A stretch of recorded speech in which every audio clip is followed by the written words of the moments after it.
Hello. Pasha Patel साहेबांचा number आहे ना? होय. आहे का ते? त्यांच्याकडे बोलायचं होतं. मीच बोलतो.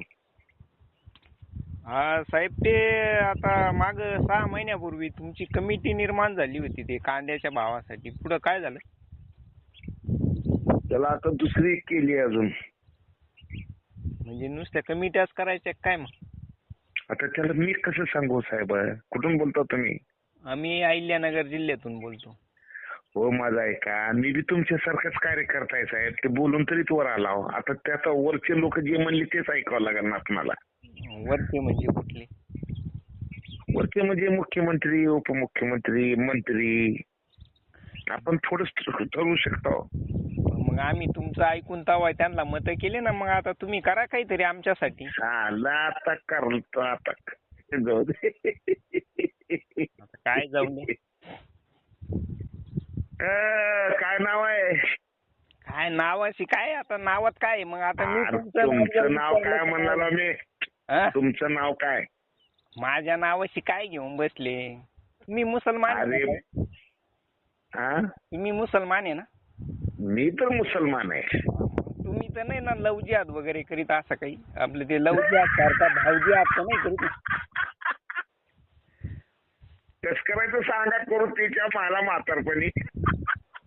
नाही, आता ते लव जिहाद सारखा भाव जिहाद करू राहिले का काय तुम्ही बी आमच्या विरोधात, हिंदूंच्या विरोधात? नाही रे बाबा.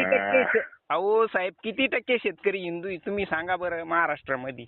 90%. अरे सगळे शेतकरी हिंदू आहेत. हा बोला. मग आता काय? मग आता तुम्ही तर काही करे ना आमच्यासाठी.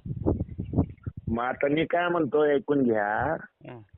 तुमचं काय म्हणणं आहे की सगळे शेतकरी हिंदू असल्यामुळं त्या कमिटीचा अध्यक्ष मी हिंदूच करावं असं म्हणणं आहे का तुमचं? आमचं तसं नाहीये. तुम्ही मुस्लिम असल्यामुळं मग तुम्ही आमच्या विरुद्ध भावजी हात करीत आहे का काय, असं आमचं म्हणणं आहे.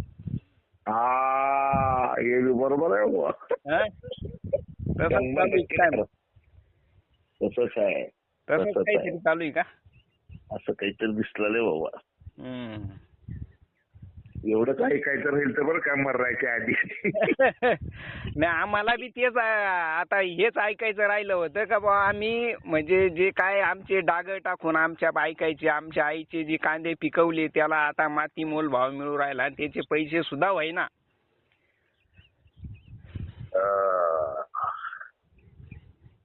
मग आता आम्हाला आमच्या मरायच्या ऐका.